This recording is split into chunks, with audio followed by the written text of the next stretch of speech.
gusto saludarlos y un gusto tenerlos acá, un poco retirados, pero bueno, no importa. Un saludo muy especial a nuestros jefes de área, al doctor Nelson Francisco Torres y al doctor Belisario Daza,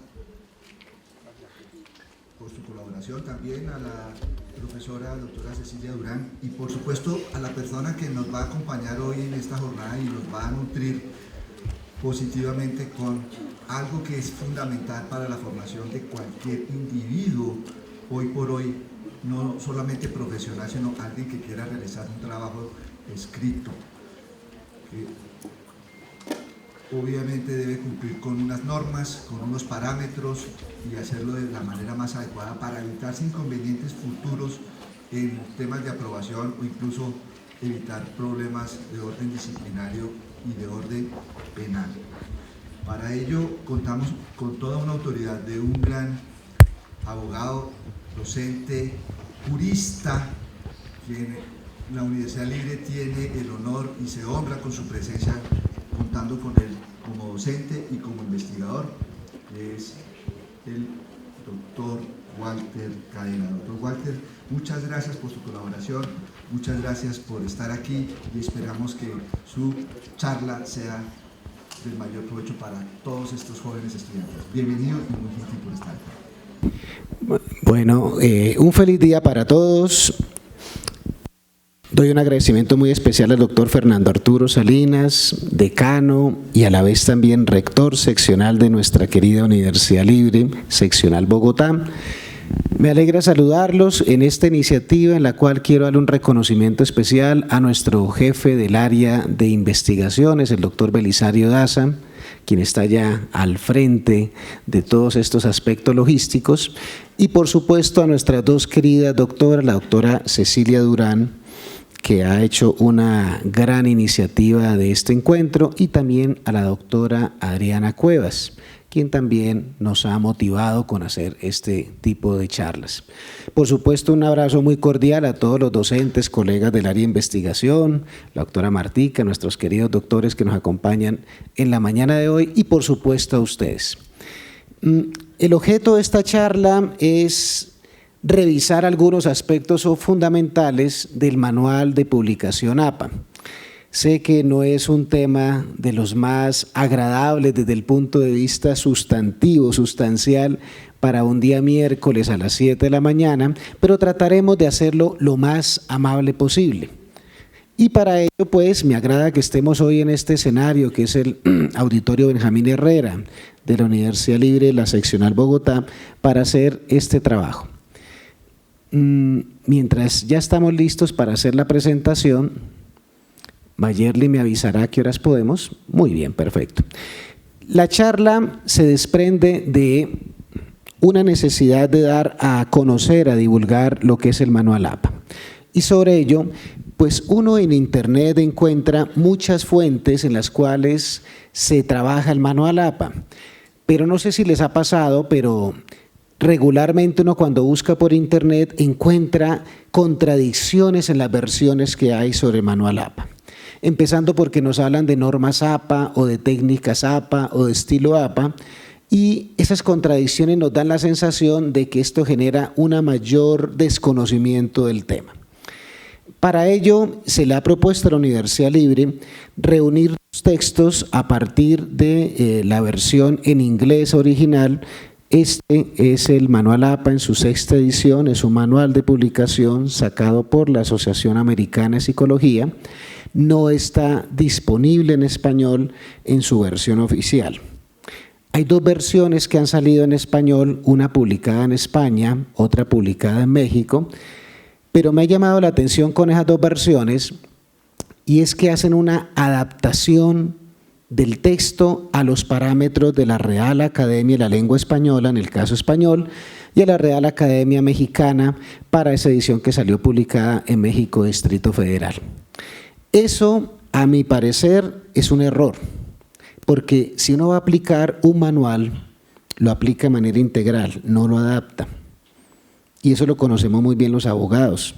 Si uno va a publicar, va a trabajar una ley, uno no acomoda la ley a la interpretación que uno quiera darle y de pronto le mete palabras o le quita palabras porque considera de que eso no es el contexto en el cual debiera darse. Así que a partir de ahí se le propuso a la Universidad Libre publicar una especie de guía que nos sirviera como elemento de resumen del Manual APA. Y sobre eso es lo que vamos a hablar en la mañana de hoy. Esta es la guía para elaboración de ensayos y citación siguiendo el Manual APA y siguiendo el Libro Azul, la cual tienen ustedes disponible en nuestra universidad. La pueden ustedes buscar por Google, buscan guía para elaboración de ensayos, Universidad Libre, y ahí aparece, porque la Universidad Libre en su generosidad la ha puesto de libre acceso a través del repositorio para todos ustedes. Y de igual forma también para los que de pronto somos de generaciones anteriores, el texto físico pues nos hace falta, untarnos de papel. Y lo podemos conseguir con la biblioteca y también, por supuesto, con el fondo editorial de la universidad. También se nos hace referencia al Libro Azul, que es este texto que tenemos acá, un poquito más gordito como pueden ver ustedes. Son dos textos técnicos. Son dos textos que no son agradables para leer, sobre todo cuando ambos son en inglés. Aunque yo sé que ustedes ya tienen un nivel de suficiencia en inglés muy alto, muy superior, ¿cierto? Por lo menos el doctor Belisario, yo sé que tiene un excelente nivel de inglés y él es mi faro, mi guía en todo esto.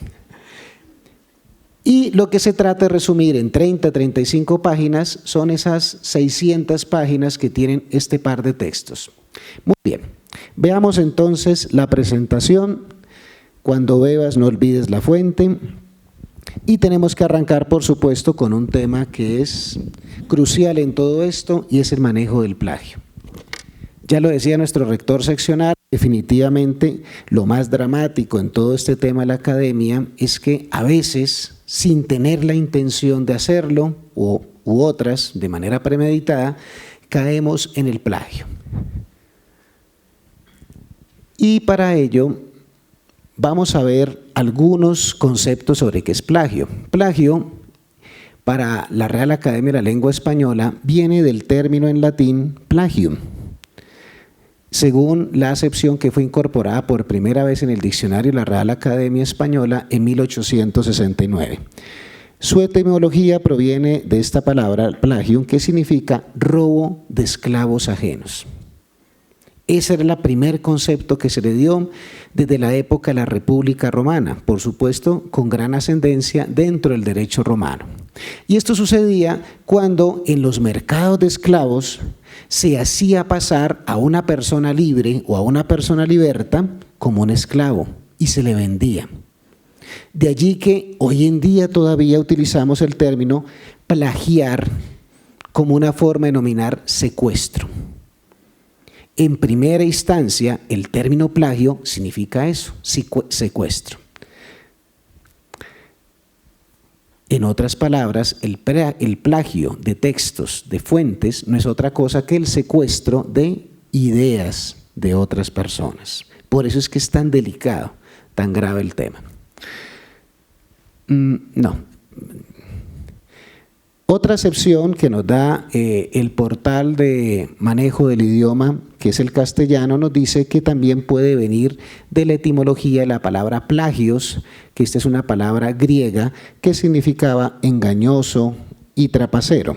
Y por otro lado, otro erudito de la lengua, que es Harvey, recoge una interpretación diferente a partir del latín plagiari, que significaba secuestrador, en referencia no solamente a las personas que hacían pasar como esclavos a los libertos y a los ciudadanos, sino también a aquellos piratas que infestaron el mar Mediterráneo, el Mare Nostrum romano, y que usualmente secuestraban niños.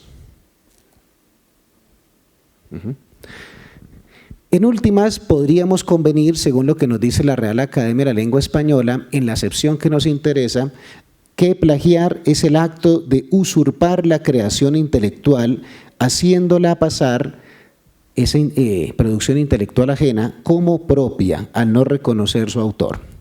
Al plagiar se roba la producción intelectual de otras personas, pues no se realiza el reconocimiento a su labor. También implica engaño, ya que se asume como propia una idea que es de otra persona.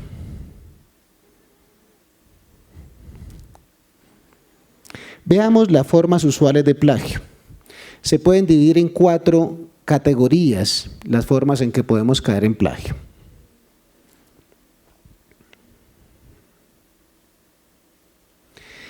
La primera categoría es cuando presentamos datos o información y no las citamos. Por ejemplo, unas estadísticas, por ejemplo, un concepto, por ejemplo, unos hechos que son narrados y no le estamos dando los créditos a la fuente que deberíamos darle referencia. La segunda es cuando tomamos una idea en general de algún teórico del derecho, de algún doctrinante, de algún jurisconsulto, de alguna persona que ha escrito o ha opinado sobre algo, ya sea de manera específica o un concepto en general, y tampoco le damos los créditos. La tercera situación se presenta cuando damos una omisión del entrecomillado en un párrafo o en una frase, la cual reproducimos literalmente. Usualmente creemos que la única situación en la que podemos caer en plagio, en la cual estamos obligados a hacer la citación textual, es en esta, cuando aparecen las comillas anglosajonas. Pero es solamente una de las 4 categorías primordiales en las cuales estamos obligados. Y por último, cuando hacemos una omisión de la cita, tras servirnos de una estructura u una organización de ideas que son expuestas de una fuente. Es decir, cuando hacemos lo que se denomina el parafraseo. Usualmente nos pasa a los profesores de que algunos estudiantes nos dicen: profe, yo no hice plagio porque yo lo que hice fue tomar la idea de esta fuente, de este autor, pero le cambié el orden a las palabras. Y lo que aparecía al principio lo coloqué al final. O ahí donde decía cómo, le coloqué cuál. O decía y le coloqué o. O vea, profe, que le cambié la forma de las comas y la puntuación. Eso no es una cita textual, pero sí viene siendo un parafraseo. Por más de que tratemos de darle una forma diferente de presentación, hay que reconocer que esas ideas no son nuestras, sino que son de otras fuentes, incluyendo las normas e incluyendo la jurisprudencia y las sentencias. Esas ideas, esos textos son ajenos y tenemos que respetarlos, si no nos volvemos secuestradores de ideas. Y todo basta con colocar la cita. Y la tercera pregunta que nos asalta es: ¿por qué se cita tanto? Hoy en día uno ve artículos académicos, ve conferencias, ve libros y encuentra que están llenos de citas. Pareciera que estos textos son unas auténticas casas de citas. Y hay una crítica muy fuerte acerca de esto. Lo primero que habría que retomar es, como nos dice un escritor holandés, Sas Notboom, nos dice de manera textual lo siguiente: escribir consiste en reagrupar lo que ya se ha escrito antes. Uno siempre tiene a la mano 100 escritores, aunque no lo sepa o no lo desee. A este respecto no hay nada que hacer. Los mejores no permiten que se note. Lo que yo hago es labor de sirvientes. Tenemos que partir de un ejercicio de humildad académica, reconocer que esa idea brillante, esa idea maravillosa que tenemos, que nos está rondando la cabeza y que queremos plasmar en un escrito, no es original en un 100%. Siempre hay muchos autores, muchas fuentes, sean normativas, sean jurisprudenciales, sean doctrinarias, que nos tienen para aportar. Siempre hay muchas herramientas, muchas referencias a las cuales podemos acudir. Desconocer eso me parece a mí que es perder un poco la humildad académica. Y lo segundo es que a los abogados, como a tantas otras disciplinas, nos gusta trabajar desde la evidencia, desde las pruebas. Ya sea el método científico que estemos trabajando, siempre tenemos que demostrar las argumentaciones, los análisis, las reflexiones que estemos haciendo.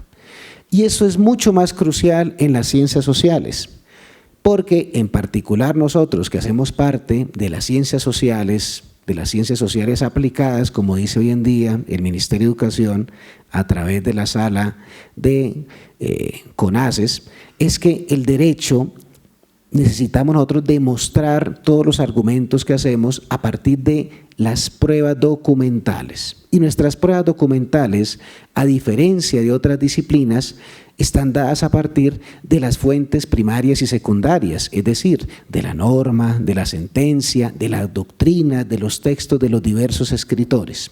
Eso conlleva, mis estimados amigos, a que definitivamente tenemos que basarnos en estos textos físicos para poder hacer esa reflexión.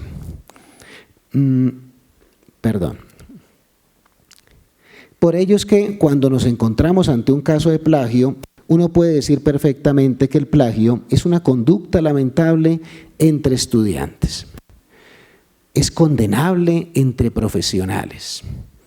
Es imperdonable entre docentes, pero es execrable en entidades y en instituciones. Sobre eso les comparto una anécdota. Hace varios años del Ministerio de Educación me invitaron para revisar una propuesta de creación de una universidad en un departamento. Y quien estaba a cargo de eso era una entidad regional, una gobernación la que estaba creando esa universidad. Esto se hace a través del Ministerio de Educación de la Sala de Trámites Institucionales.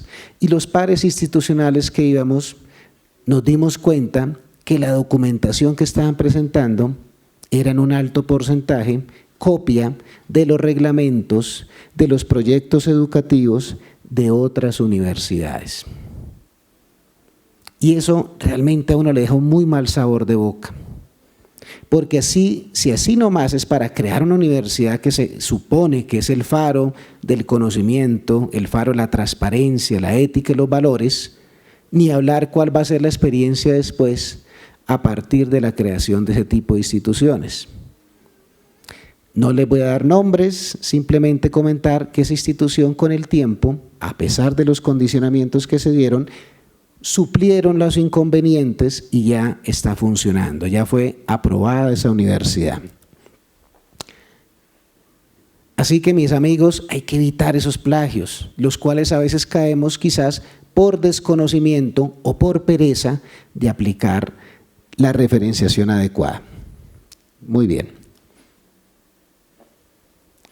Ese es el texto que les recomiendo, no tiene mayores pretensiones el texto, simplemente nos presentan la forma de referenciación y citación del Manual APA y el Libro Azul. Y hay una primera parte en la cual le propone a la universidad y le propone a los estudiantes y a los profesores una forma tipo de cómo elaborar ensayos, que esto es siguiendo la Escuela de Redacción de la Universidad de Harvard, que nos plantea 4 tipologías de ensayo. Partamos de varias premisas. La primera, APA no es esencial en la construcción de textos. Lo esencial es la elaboración de los contenidos, es el ejercicio de la investigación. Uno siente muchas veces que los estudiantes se bloquean, tanto en pregrado como en posgrado, porque dicen que APA es muy difícil, que eso no lo entiende nadie, que eso parece que fuera una obra de Mandrake o una obra casi de gente perversa que quiere que no tengamos la posibilidad de escribir. Bueno, y aparte que pueden tener razón, lo cierto es de que APA simplemente es un tema complementario al trabajo de la investigación, nunca es la esencia. La esencia es nuestro quehacer investigativo, la pasión que tengamos, el deseo de escribir y de que otros conozcan lo que escribimos. Lo segundo es que en APA se empieza a cambiar la forma de las expresiones, la terminología. Así que hay palabras que hay que desterrar. Una que habría que desterrar dentro del manejo del Manual APA es la palabra bibliografía o webgrafía, como manejan algunos. Allí La bibliografía, que es la que colocamos usualmente al final del texto, se va a llamar referencias. Y en ese mismo sentido, tenemos que precisar varias cosas. No es apropiado hablar de normas APA. Yo sé que es un término que ha hecho mucha carrera, es como tratar de corregir entre los abogados que dejemos de hablar de normatividad, cuando la Real Academia nos dice que normatividad es la calidad o la cualidad de las normas. Pero generalmente hablamos de normatividad cuando estamos hablando supuestamente de una pluralidad de normas, de un ordenamiento jurídico. Y resulta que eso no es normatividad según la Real Academia, según el diccionario jurídico, la Real Academia. El término apropiado es normativa. Lo mismo también, mis amigos, evitemos utilizar el término normas APA, técnicas APA. Estilo APA ha cogido carrera porque es manejado en Estados Unidos de esa manera, pero el texto en original nos da la denominación. Y es que el texto es Manual de Publicación APA. Eso es lo que dice en la portada, Manual de Publicación APA en su 6ª versión. Es un manual. Lo que pasa es que los países latinos tan creyentes en la figura del código y en la normativización muy propia de la herencia que nos han dejado las escuelas normativistas, consideramos de que algo no tiene autoridad si no tiene la categoría de norma. Y por eso se ha hablado de norma APA. No. Entonces convengamos en que el término original, el término correcto es manual APA. Y por último, podríamos decir que hay dos cosas que odia el manual APA. Esto como para hacerlo un poquito de manera mnemotécnico, como para que nos acordemos. APA odia el Día de las Madres. APA, sigamos, odia, si lo queremos así, a nuestras madres. ¿Por qué razón? Si quieres sigamos, porque como esto es cultura anglosajona, el apellido materno desaparece. Eso no va a aparecer el apellido materno por ningún lado cuando estemos haciendo las citas o las referencias. Y la segunda propuesta metodológica, mnemotécnica, es que APA odia los pies de página. Es usual en nuestra carrera en Derecho que los textos estén llenos de pies de página, como podemos ver de pronto en esta fotografía, donde tenemos la mitad del texto superior con el contenido y la mitad de abajo en una letra que parece minuta de contrato de servicios públicos domiciliarios que no se lee. Y hay libros de los cuales estamos acostumbrados en nuestra disciplina que pareciera que están más escritos en letra pequeña que en letra grande. Hasta debieran de ponerle una lupa a esos libros ya incorporada para uno poder leer la mitad del libro. Son libros de los cuales nos hemos acostumbrado mediante las técnicas ICONTEC, en las cuales hay que citar recurrentemente a las referencias, las fuentes bibliográficas que estamos trabajando y están llenas de muchos latinazgos como opra, supra, hay que colocar idem, ibidem, etcétera, y se vuelven un 8 tratando de encontrar a veces las fuentes y sobre todo donde nos están colocando mucho texto en la parte de abajo como pie de página. APA odia hacer citas a pie de página.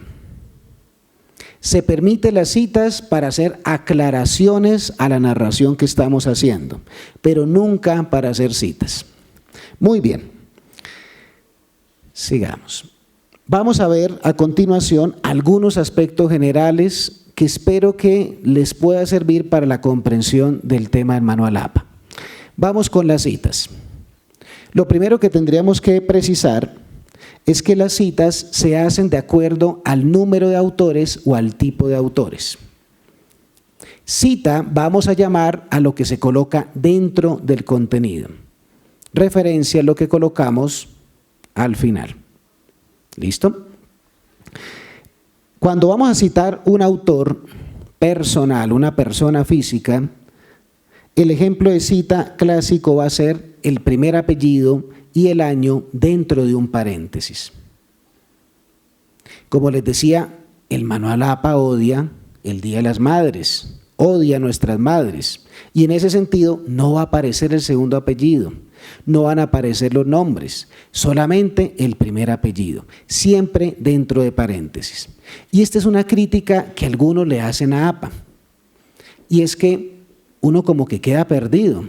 Cuando te dicen Cotino, como aparece acá, 2012, uno dice, ¿y quién es Cotino? ¿Cuál Cotino?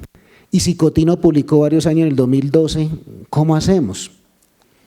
Es una cuestión de adaptarnos y entender de que este tipo de citación conlleva a que hay una remisión directa a las referencias que aparecen al final. A mí al principio me disgustaba esto, lo confieso, pero después entendí de que una buena referencia te da todos los datos esenciales y que a diferencia de pronto en la época en que yo tuve la oportunidad de estudiar la carrera de Derecho, que fue hace como unos 10 años, póngale un poquito más, ¿sí? 10 y 15,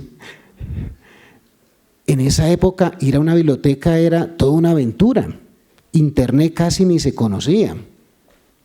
Uno para ir a la biblioteca le tocaba sacar de unos anaqueles las fichas y empezar a buscar en un poco de cartulinas. Hoy en día se pueden ver en algunas bibliotecas que conservan ese sistema. Por ejemplo, la Biblioteca Central de la Universidad Nacional hasta hace poco guardaba eso como una reliquia, casi de museo. Pero hoy en día ustedes, mis amigos, que tienen acceso a Internet, simplemente le colocan la referencia, el apellido, el año y el título de la obra y aparece. Es más, hasta de pronto a veces es descargable por Internet. Entonces, esto hace que facilite la información y de que no se nos saturen los textos de pies de página que realmente creo que no tienen sentido. Llenar pies de página solamente para colocar citas me parece que hacen perder la hilación en la argumentación que se está pretendiendo. El autor personal en la referencia se va a manejar de esta forma. Más adelante vamos a ver un poquito de manera precisa cuál es la estructura básica en que se va a hacer esa citación y esa referenciación, pero quiero que vayan captando lo siguiente. Primero hay que colocarle una sangría a partir de la segunda línea cuando se trata de la referencia. Esa sangría, la vamos a ver un poco más adelante, es una sangría de 1,25, que es la que llaman la sangría francesa. Pero por ahora, autor personal siempre va año y va el primer apellido. APA es un poco contradictorio en la sexta versión porque no dice que se obligue a colocar la página. A mi criterio es recomendable colocarla cada vez que podamos.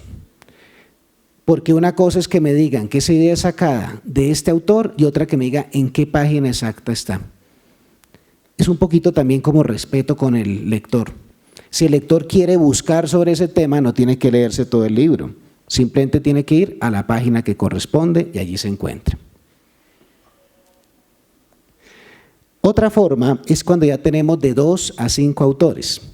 Allí el esquema es muy similar y empezamos a utilizar dentro del paréntesis la I de los anglosajones, es decir, la I de compañía. Nos toca colocarla de esa manera. Liñán y Mangas, 2012. Y el ejemplo de la referencia, como aparece allí, el cual lo vamos a ver un poco más adelante. La siguiente situación es cuando tenemos más de 5 autores. Por favor, pasemos la presentación. Gracias.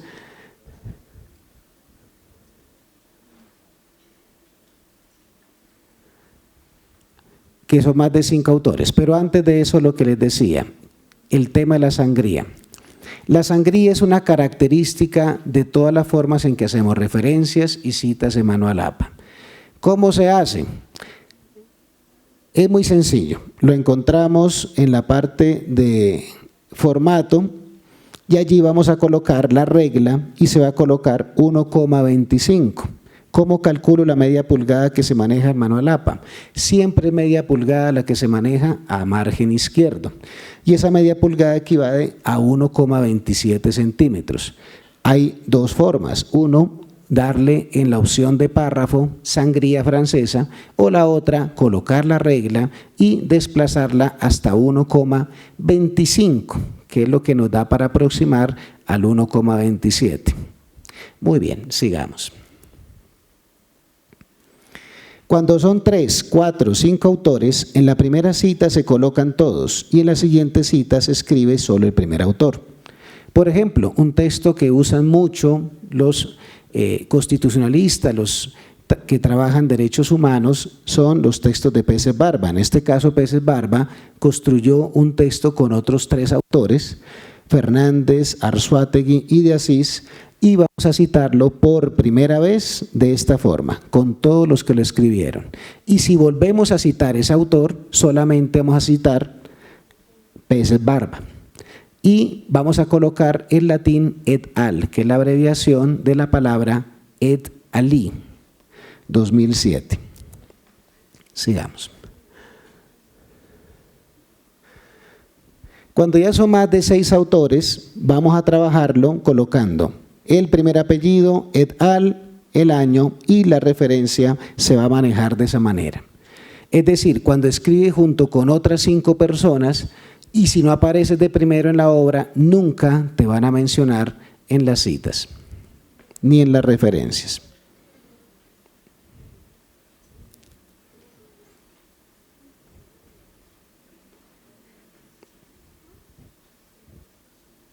Sigamos.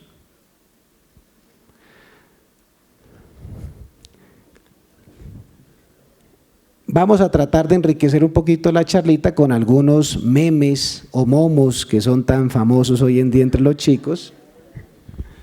Y sobre esto sí que encuentra uno cantidad maravillosa por internet. No me gusta el estilo APA y otros.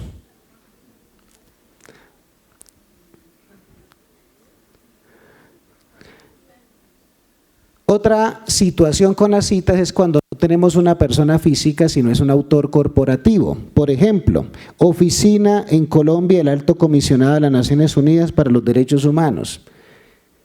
La medio bobadita de nombre, ¿cierto? Nos toca colocarla completa. Y la vamos a colocar con el año. Y así lo vamos a colocar como un ejemplo de referencia. Sí, sigamos. Sí. Sigamos. Las citas pueden ser de 2 tipos, directas o indirectas. Las citas indirectas es cuando yo hago un parafraseo. Se cita el apellido cada vez que la referencia ocurre en el texto. Si la cita se repite dentro del mismo párrafo, no incluye el año en referencias subsecuentes. Es recomendable incluir la página para darle una mayor precisión a la cita. Y aquí tenemos un ejemplo. Para Bitker, Jorge Bitker, el chileno que trabaja en la Universidad Nacional Autónoma de México, los servicios son los nuevos objetos del comercio internacional, los cuales se caracterizan por basarse en el conocimiento, la intangibilidad, la simultaneidad y que no son almacenables ni transportables. Colocamos entre paréntesis el año y la página. Cuando son varias páginas, que es lo que estamos acá resumiendo, colocamos pp. La página no se coloca PAG, se coloca P. Y si es plural, PP. No colocamos el primer apellido dentro del paréntesis, porque ya lo habíamos mencionado al principio del párrafo. Bien, sigamos.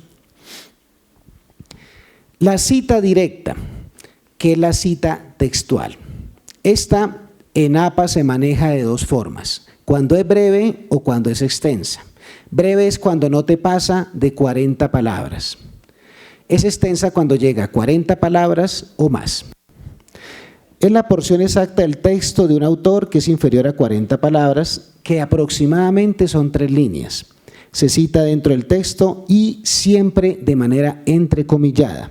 No se cambia el tamaño o el tipo de la letra. Un ejemplo.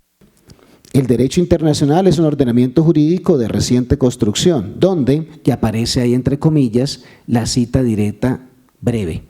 Y se coloca el autor, el año y la página. ¿Sí? Y tenemos la cita directa extensa, que es la que se presenta en forma de bloque sin comillas. Se inicia en una línea con nueva sangría, con media pulgada al lado izquierdo. Nunca se cambia el tamaño de la letra. Nunca se le coloca entre comillas. La versión quinta de APA, es decir, la anterior, descentralizaba el texto. Acá hay una falla que no la permite corregir la plataforma en la cual se está haciendo la presentación, que es Prezi. Y es que usualmente cuando escribimos sin citas, siempre se deja el margen derecho justificado. Pero en este caso, la cita textual que estamos trabajando es una cita que está sin justificar. Eso caracteriza una cita extensa. Siempre revisamos cuántas palabras hay, tomamos las media pulgada a margen izquierdo y a margen derecho no hay que colocarle sangría, pero se deja sin justificar. El resto del texto que va sin cita textual sí se justifica al margen derecho. Y le vamos a colocar esa sangría tal como hemos visto. Al respecto, Zuleta señala que, y colocamos el año y la página al final. Acá le hemos colocado al principio 3 puntos suspensivos entre un paréntesis. Esto es característico cuando tú tomas de una frase, de un párrafo, pero no lo citas desde el inicio cuando comienza esta frase, sino que la cortas. Y por ello va con esos puntos suspensivos. O como diría Yoda, ¿no? El estilo APA o manual APA, citar debes. Ahora pasemos al tema de las citas y las referencias. Trataremos de hacer un repaso rápido, quizás de las más importantes. Una referencia que usamos bastante son los libros. ¿Cómo vamos a referenciar los libros? Acá nos trae la guía los 2 ejemplos, tanto de la cita como de la referencia. El esquema va a ser muy similar en todos los casos. Con que uno se aprenda este primer esquema, esta primera estructura, ya uno se defiende en APA.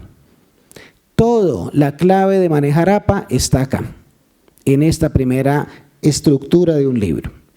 ¿En qué consiste? Vamos a colocar siempre el apellido, primer apellido, por supuesto, coma, las iniciales de los nombres.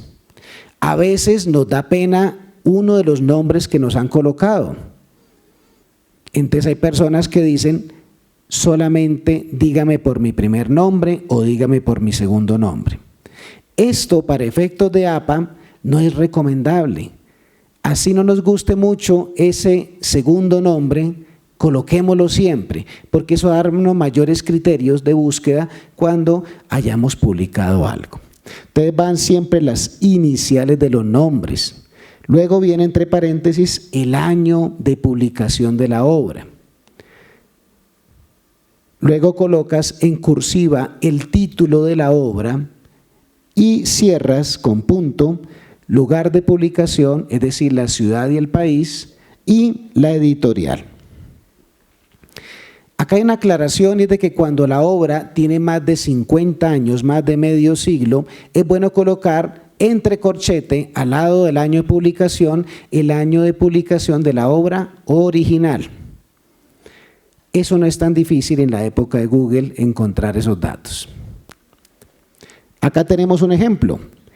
Becaría, uno de los clásicos del derecho penal y de la criminalística. La obra que tengo en las manos que estoy referenciando es del año 2000, pero daría mala información en asumir en que Becaría publicó esta obra en el año 2000. La obra original es del año 1764, de los delitos y de las penas. Colocamos la ciudad, 2 puntos, y la editorial. El manual APA en su versión original establece entre paréntesis al lado de la ciudad colocar el país. Esto es indistintamente, en algunas ocasiones lo coloca, en otras ocasiones no lo coloca. La interpretación que se le da al texto original es de que le colocas el país cuando no se entienda a qué ciudad se están refiriendo. Por ejemplo, si de pronto nosotros publicamos una obra en Madrid, pero no en Madrid, España, sino aquí nomás cerquita, pues ahí sí nos toca colocar Madrid, Colombia, ¿cierto? Sí, no faltará el que de pronto dice, publiqué mi obra en Florencia. O me fui a Santander a publicar en un corregimiento que se llama Berlín. Y entonces posa porque publicó la obra en Alemania, ¿cierto? Muy bien, sigamos. Los capítulos o partes del libro. Esto sucede cuando hay obras colectivas donde cada autor hace un capítulo, una partecita del libro. El esquema, observen ustedes, es muy parecido al que vimos. Por eso les digo, si se aprenden la estructura del libro, de ahí para adelante, APA les va a parecer mucho más fácil. Apellido, iniciales de nombre, los autores del capítulo, año de publicación, título del capítulo, inicial de los nombres de los compiladores, título del libro, la paginación, lugar de publicación y editorial. El esquema es muy parecido. López M, el título del capítulo. Luego nos dice quiénes son los autores que aparecen como los autores colectivos, en este caso es Hinojosa y Roldán, se le coloca entre paréntesis editores, se le coloca ahí sí el título de la obra general y esa va en cursiva. Luego viene entre paréntesis la paginación de esos capítulos de la obra, la ciudad y la editorial. Recomendaciones para hacer una autoverificación de si estamos usando bien o mal el manual APA. Cuando haga referencias, revisen que cada referencia tenga un manejo de la cursiva. Tiene que aparecer cursiva por algún lado. La cursiva siempre se coloca a lo que tenemos en las manos, es decir, a la obra en general. Sigamos. Y lo segundo que salta a la vista en una referencia es de que tenga la sangría a partir de la segunda línea. Cuando son referencias hay que colocar esa sangría de media pulgada, es decir, de 1,27 centímetros o si lo quieren, sangría francesa, a partir de la segunda línea. Cuando encontramos el libro por Google Académico o en PDF, el esquema sigue siendo similar al que estamos viendo. Apellido, iniciales de los autores, año de publicación, título del libro y entre corchete colocamos la versión del formato, que en este caso es de donde ha sido extraído, versión Google Libros, que es un libro publicado por el que fuera presidente de la Corte Constitucional Italiana, Paolo Grossi. Y luego colocamos recuperado del enlace de internet. Vean que el enlace de internet no hay que colocarlo dentro del texto. El enlace de internet no va en las citas, únicamente va al final, en las referencias. Algunos colocan disponible, otros colocan consultado en y luego colocan el enlace de internet. La traducción exacta del término que aparece en inglés en la versión original es retrieved, recuperado. Así que me parece que esa sería la forma más aceptable en español de trabajarlo. Entonces colocas Grossi P, Historia del Derecho Europeo, la versión de donde la hemos obtenido, recuperado de el enlace y ahí terminamos. En la versión quinta de APA nos pedían que teníamos que decir el día en que habíamos consultado ese enlace de internet. Eso ya desapareció. Y cerramos con la cita. Y sigamos con los memes, ¿cierto? Por supuesto, la serie de televisión más exitosa que hemos tenido en los últimos 20 años y hasta Bart Simpson odia a APA. A veces da la impresión de que ese temor que tenemos con el manual APA se da por un lado por la falta de acceso a los textos originales oficiales. Y la otra, bueno, eso en buena medida porque las bibliotecas de las universidades en vez de comprar la versión en inglés, compran la versión, como decíamos en un principio, editada en Madrid o editada en México, que lo que hacen es acomodar el manual APA a las reglas de la Real Academia Mexicana o la Real Academia Española. Y por otro lado, da la impresión de que muchos profesionales, muchos profesores le tienen temor a APA, quizás porque lo desconocen. Y en eso me incluyo yo. Yo hace 5 o 6 años le tenía fastidio a APA, pero era porque no lo había estudiado, no lo había revisado, porque me daba jartera ver esa cantidad de incoherencias, de inconsistencias que uno encuentra por internet. Uno cuando va a la fuente original logra despejar las dudas y por supuesto uno está permanentemente revisando para despejar más dudas que surgen. Muy bien.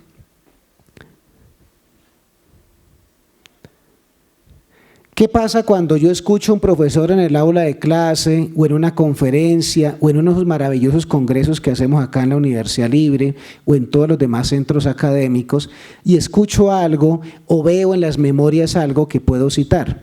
Voy a seguir un esquema muy parecido al del libro donde voy a colocar en cursiva no el título de la conferencia, sino el título que reúne todas las conferencias, que es Memorias del Encuentro, Colombia hacia la Paz. Siempre, mis amigos, repitiendo ese esquema que hemos hablado.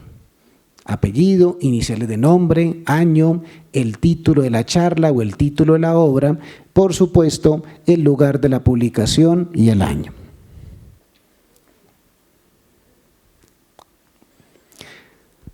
Este es usual. Buscamos en una página de internet la Fiscalía, la Oficina de Derechos Humanos, la Procuraduría, el DANE con toda esa buena cantidad de información estadística que en el país, o a nivel internacional, Banco Mundial, Fondo Monetario, etc. Esas páginas tienen una forma de citación y de referenciación muy sencilla. Colocamos el autor, la fecha, el título del documento o de la página que estamos revisando y colocamos el famoso retrieved, recuperado de la página de internet. Por ejemplo, la página de nuestra Universidad Libre. No le aparece la fecha, porque esa página no tiene la fecha dentro de la paginación. No es un error, es algo usual en internet que no aparezcan las fechas, sobre todo las páginas que son originales. Pero a veces los webmasters le colocan al final la fecha. Si no aparece la fecha, le colocamos n.d, non-data, y le colocamos el título de la página, en este caso, sede principal, _Bogotá, y le colocamos el recuperado de y va todo el enlace. Y la forma de la cita es sencilla, Universidad Libre, n.d.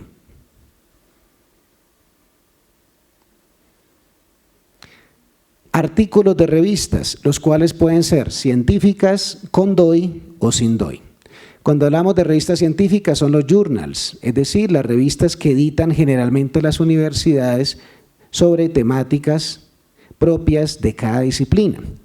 La Universidad Libre Sede de Bogotá, por ejemplo, tiene 3 muy buenas revistas en Derecho.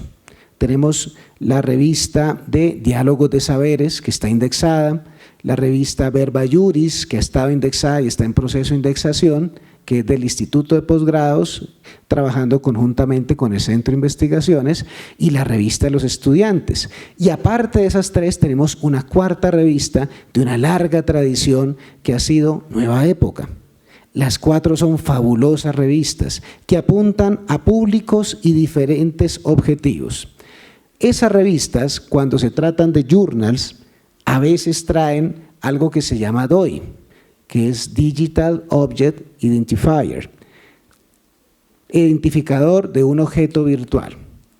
Cuando no aparece ese DOI, lo vamos a citar de esta manera: artículo, fecha, título del artículo, título de la revista, volumen, número y la paginación, en que inicia y en que termina el artículo que estoy leyendo, el que me interesa. Y cuando trae el DOI, simplemente al final le colocamos coma y el número del DOI.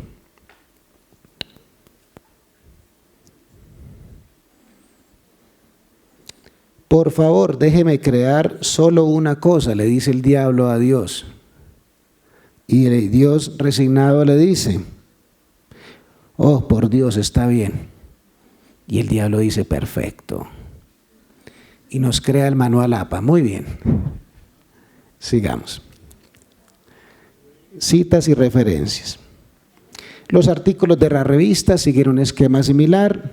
Estos ya son revistas, por ejemplo, que no son propiamente científicas, de divulgación científica, por ejemplo, una revista como la revista Semana, Separata Educación, la revista Dinero, la revista Diners. Hay algunos estudiantes que me dicen, profe, la revista Soho es muy buena porque trae muy buenos artículos. Yo no sé si leen los artículos. Total, ese tipo de revistas entrarían dentro de esta categoría. Y el esquema es similar a lo que hemos venido hablando. Autor, en este caso hay que colocar el mes porque es una periodicidad en la que se está dando la publicación, título del artículo, título de revista, volumen, número y páginas. Uno teniendo una buena guía de cómo hacer APA, uno perfectamente puede defenderse en construirla. Sigamos, por favor. Sigamos, por favor. Gracias. Cuando es revista en línea, vamos a seguir el mismo esquema, solo que al final le colocamos el recuperado de y tomamos el enlace. Muy bien, sigamos. Cuando estoy consultando El Tiempo, El Espectador, El Colombiano, Vanguardia Liberal, bueno, toda esta serie de diarios, El País de Colombia, y tenemos la versión física, vamos a citarla de esta manera. Año, autor, mes, día, título del artículo, título del periódico y recuperada tal página. Por ejemplo, El Tiempo, 2017, abril 22, por nexo con Otto Bula cae reputado fiscal. Punto seguido, el nombre del diario y la página. Esto cuando se trata de un diario físico. Sigamos. Y cuando es en línea, noten ustedes que la única diferencia es colocar al final recuperado de página de internet. Así tenemos un artículo publicado en Ámbito Jurídico, que es el periódico por antonomasia en Colombia de nosotros los abogados, donde nos titulan, estos son los casos más emblemáticos resueltos por supersociedades. Colocamos el título del periódico, esa publicación seriada, en cursiva y luego decimos recuperado de y el enlace. La cita irá con ámbito jurídico, coma y el año de publicación. Muy bien, sigamos.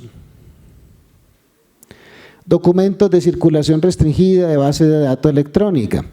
Hay ciertas bases que no son fáciles de consultar, que uno tiene que estar suscrito a ellas para poder accederlas. Por ejemplo, la Universidad Libre ha hecho millonarias inversiones anuales para que ustedes disfruten, y nosotros también como docentes, de unas muy buenas bases virtuales. Uno compara nuestras bases virtuales con las que tienen otras universidades en Colombia y realmente no tenemos nada que envidiarles. Es más, muchas de esas universidades envidian las bases virtuales que tenemos nosotros. Multilegis, por ejemplo, nos vale un platal y es muy completa. VLEX o VLEX, como dicen otras, es un portal de matriz española muy bueno, muy completo. Y de ahí para adelante, Scopus, Science Direct, bueno, hay una gran cantidad de bases fabulosas que a veces no aprovechamos. Cuando sacamos de bases de datos de estos tipos, o cuando las sacamos de otras bases de datos donde tenemos que pagar para acceder a ellas o inscribirnos previamente y esperar a que nos autoricen la inscripción, la vamos a citar de esta manera. Por ejemplo, en este caso se es afiliado a la Asociación de Derecho Internacional. Entonces se toma un documento que se llama el reporte de la sexta conferencia anual hecho en la bobadita de año de 1878. Y esta es la Asociación para la Reforma y Codificación de los Derechos de las Naciones. Y esto, por ser entonces de esa manera manejado así, colocamos entonces al final el recuperado y el enlace de la página a la cual se puede acceder con la contraseña. Sigamos. Aprender esto del manual APA, dirán algunos, es una tontería, porque para eso está Word o para eso está Word Reference, meto los datos y me lo genera automáticamente. Para los profesores acá presentes me podrán corregir en que generalmente los estudiantes y los mismos docentes que hacemos eso nos queda mal. Ya sea porque la versión está actualizada o porque como no sabemos qué es lo que hay que colocar en cada casilla, sale mal la referencia, sale mal la cita. Ahorita, por ejemplo, estamos hablando de VLEX, VLEX o de Legis. Y pasa que cuando uno observa las referencias que nos generan este tipo de plataformas, están mal hechas. Sobre todo las de Legis están mal hechas. Y así se los he tenido la oportunidad de comentar a los capacitadores y funcionarios de Legis y de VLEX, sobre todo los de Legis. No está bien hecho el ejercicio. Eso es como cuando uno aprendió las tablas de multiplicar. Uno sabía que había calculadora. Hoy en día las calculadoras están por internet, hay calculadoras científicas sumamente avanzadas. Pero de nada sirve manejar la calculadora si no nos sabemos las tablas de multiplicar, al menos del 1 al 10.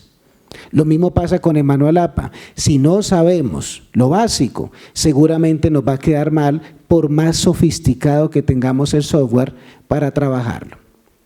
Muy bien, sigamos. Ya prometiéndoles que vamos cerrando la charla, vamos a ver algo relacionado con el manual APA, que es el libro azul, que es este texto argollado. Sigamos, por favor.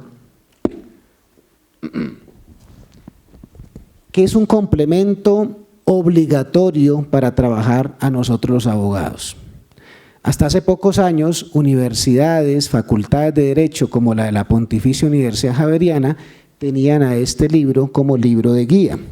Después se dieron cuenta de que era insuficiente si no se trabajaba de manera abierta con el manual APA y se da la posibilidad de trabajar con otro tipo de esquemas de referenciación. Hablamos de APA porque es el que más de moda está en los últimos 20 años. Guste o no nos guste, todo el mundo habla de manual APA. En posgrados se ha vuelto una referencia casi obligatoria. Para aquellos que tenemos la oportunidad de publicar en revistas académicas, me van a corregir los profesores presentes, pero es que todas piden APA y ahora están pidiendo mucho Entonces, mis amigos, desconocer el manejo del APA, del manual APA en pregrado, es hacernos un daño terrible para cuando lleguemos a posgrado. Porque la gran mayoría de especializaciones, maestrías y doctorados te van a pedir APA. Vuelvo y digo, guste o no nos guste. Yo no estoy acá defendiendo el manual APA, que es que me parece la gran maravilla, que lo último. Yo tengo mis reservas. Hay cositas del manual APA que no me gustan. Por ejemplo, lo que viene a continuación. APA es terriblemente perverso con el manejo de las normas jurídicas. Es muy malo. Y APA hace un ejercicio desde hace varios años de reconocimiento de esa falla. Y vean lo que comentamos acá. El manual APA incluye parámetros para la citación de normas jurídicas en su apéndice 7.1, los cuales están enfocados en el sistema del derecho común, common law anglosajón, y que no han sido de mucha aceptación, ni en Latinoamérica, ni tampoco en Estados Unidos. Sigamos. En su defecto, ha cobrado fuerza la tendencia a guiarse en este aspecto por el libro azul, un sistema de citación uniforme, elaborado desde hace más de 80 años por iniciativa de los editores de las revistas de 4 de las facultades de Derecho más prestigiosas en Estados Unidos, que son las de Harvard, Columbia, Pensilvania y Yale. La última edición es la número 20 y allí comentan en la edición APA que hacen esa recomendación en la página 216 de consultar el libro azul para realizar este tipo de referencias y citas. Reconocer que uno es malo en algo y publicarlo, dárselo a conocer a la gente, eso es un acto de grandeza. Es un acto de humildad. Y APA dice, vea, ¿saben qué? Me quedó grande lo del tema de citar y referenciar normas jurídicas. Yo para eso no me pongo a inventar nada, más bien les recomiendo que trabajen el librito azul. Y eso me parece que nos deja una lección también desde el punto de vista personal, ¿no? A veces fallamos. Y qué bueno decirle a la pareja, a nuestros padres, a nuestros seres queridos, qué vaina, fallé, disculpas. Eso es lo que ha hecho APA en esta última edición. Sigamos. Al hacer esa recomendación, nos toca irnos para este libro. Y les cuento una anécdota. Cuando tuvimos la oportunidad de publicar este libro el año pasado, ya estaba listo el machote. Pero salió la última edición del libro azul. Y para conseguirla, toca por internet. Entonces, tocó comprar la última edición. La anécdota va a que esta última edición no hizo grandes cambios respecto a lo que se ha colocado en la guía, pero quedó la versión actualizada. Sigamos. No los quiero cansar, simplemente quiero que veamos algunas de las tipologías de normas jurídicas más usuales. Y les prometo que no van a ser muchas. Primera, la Constitución. ¿Cómo se cita?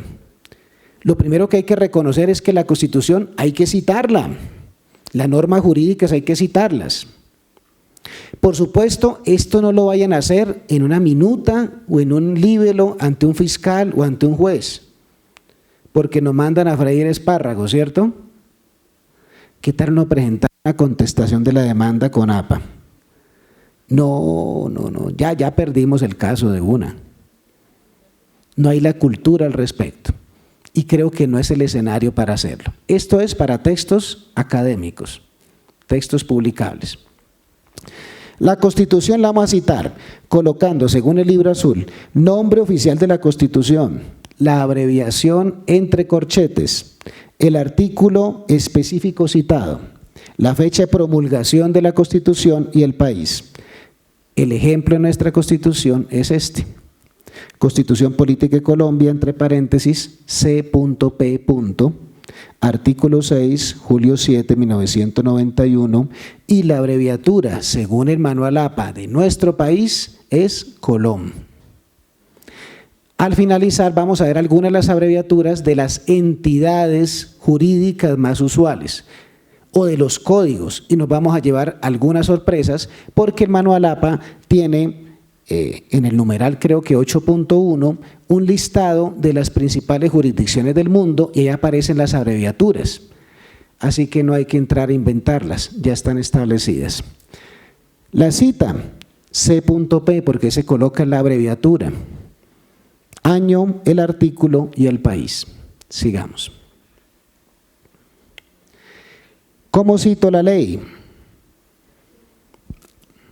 País, número y año de la ley, asunto, fecha de promulgación, número del diario o boletín oficial.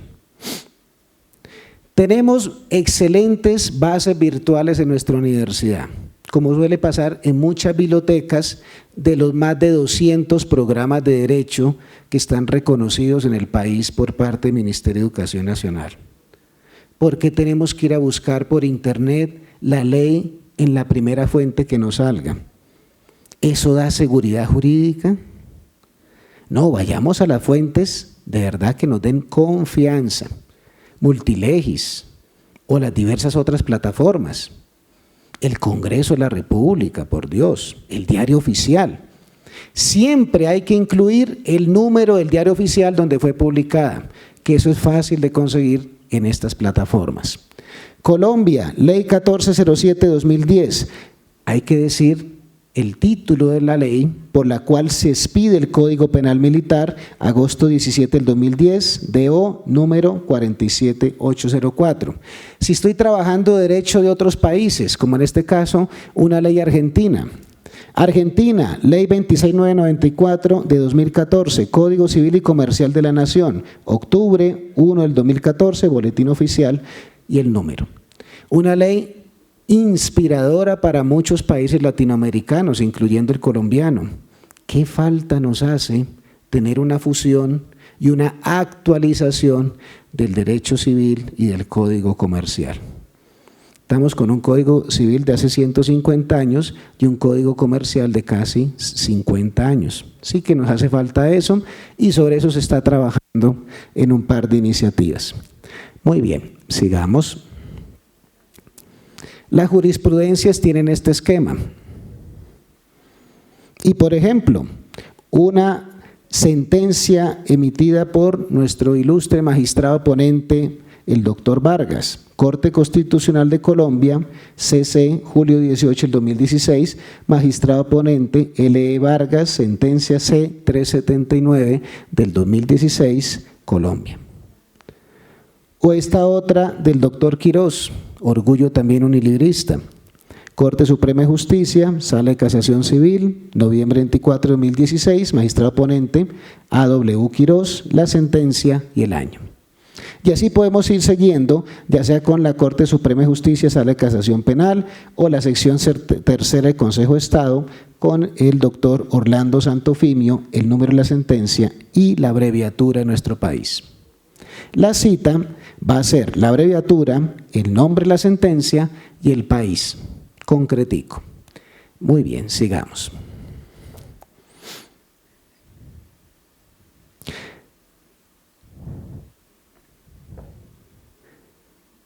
Yo puedo tener bibliografía, pero mis fuentes, mis recursos prefieren mantenerse en anonimato.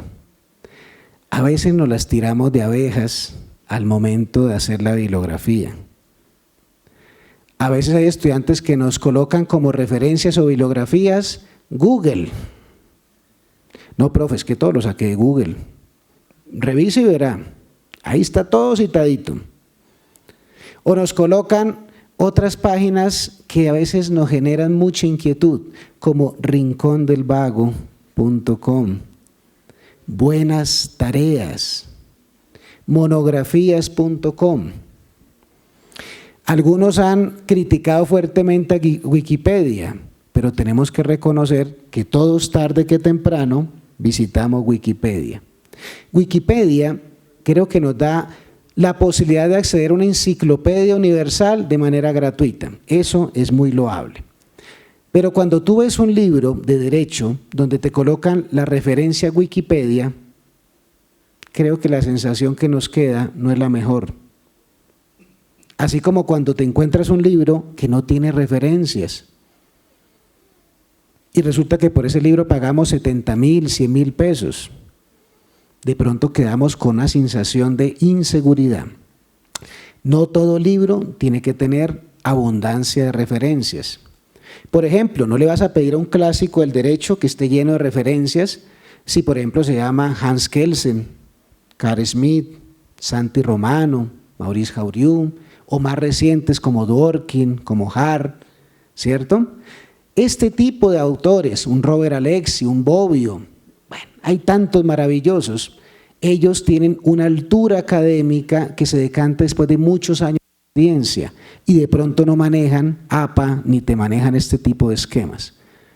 Pero es que ellos son los grandes doctrinantes del derecho y nosotros apenas estamos haciendo nuestros primeros pinitos. De pronto algún día lleguemos a eso, a ustedes seguramente, pero mientras tanto, hagamos el ejercicio a partir de la humildad académica y hagamos las referencias. Muy bien, sigamos. ¿Sí? ¿Cómo se cita un tratado o un acuerdo? Organismo, institución internacional, nombre del tratado, asunto del tratado, participantes, artículo y fecha. Ahí tenemos referencias y citas. Yo les dejo esa guía para que ustedes puedan revisarla, puedan utilizarla como ejemplo. Este es con base en el apartado R21.1. Sigamos. Un laudo arbitral. Va el nombre del caso, coma, abreviatura del tribunal, arbitral, número del caso y el año del laudo. Por ejemplo, este caso que fue muy conocido en Colombia. RCN Televisión S.A. versus Autoridad Nacional de Televisión, la ANTV. CCB, Cámara de Comercio de Bogotá, 439, entre paréntesis, 2017. Y la cita, CCB, la Cámara de Comercio, 2017, y las dos partes. Esquema gringo, de parte y contraparte. Sigamos. Y así encontramos una gran cantidad de formas. Por ejemplo, cómo citar a un fallo de la Corte Internacional de Justicia. Aquí tenemos el esquema. Sigamos. Cómo citar un fallo, por ejemplo, de la Corte Interamericana de Derechos Humanos o de la Comisión Interamericana de Derechos Humanos. Este tipo de esquemas se siguen en algunos organismos internacionales por una forma de referenciación que ellos ya han adoptado. Por ejemplo, el Sistema Interamericano de Derechos Humanos tiene su propia forma de citación, nos toca cogerlo y ese está incluido en la guía. Las Naciones Unidas tiene también su propia forma de citación y referenciación, hay que seguirlo y también está incluido en la guía. Y por último, el listado de abreviaturas. En la tabla T2 del libro azul aparece el listado de abreviaturas y siglas para 43 jurisdicciones, diferentes a los Estados Unidos. Entre esos 43 países está Colombia. En el caso colombiano, estamos en el apéndice T2.10. Y estas son algunas de las siglas, perdón, de las abreviaturas, sí, las siglas más representativas. Sigamos. Y aquí nos cambia un poquito el panorama como estamos acostumbrados. Sigla para Corte Suprema de Justicia, CSJ, con puntos entre ellas. Corte Constitucional, C.C. Consejo de Estado, C.E. Tribunal Superior, T.Sub. Juzgado de Circuito, Juzgado Municipal, Tribunal Administrativo, Juzgado Administrativo, Constitución Política de Colombia, no es CCE, es C.P. Sí, porque ese fue el nombre con que salió aprobada la Constitución Política de Colombia, no es CPC, es C.P. Código Civil, C.C. Algunos de ustedes dirán, pero es que se confunde con la abreviatura de cédula de ciudadanía, ¿cierto? O se confunde con la abreviatura de Corte Constitucional. Bueno, cuando tú presentas el CC, ahí su artículo determinante nos está diciendo que es el Código Civil. Pero si el artículo determinante es la CC, ya se entiende que es la Corte Constitucional. Y mis amigos, cédula de ciudadanía, según el diccionario de la Real Academia de la Lengua, va en minúscula. Sí, en minúscula, C.C. Eso dice la Real Academia. Muy bien, sigamos. Sigamos. Y ahí se nos acabó. Muchas gracias, muchachos.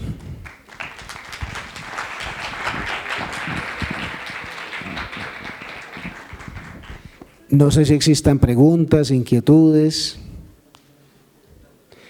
Esta es la hora en que hacer una pregunta es someterse al linchamiento público, ¿cierto?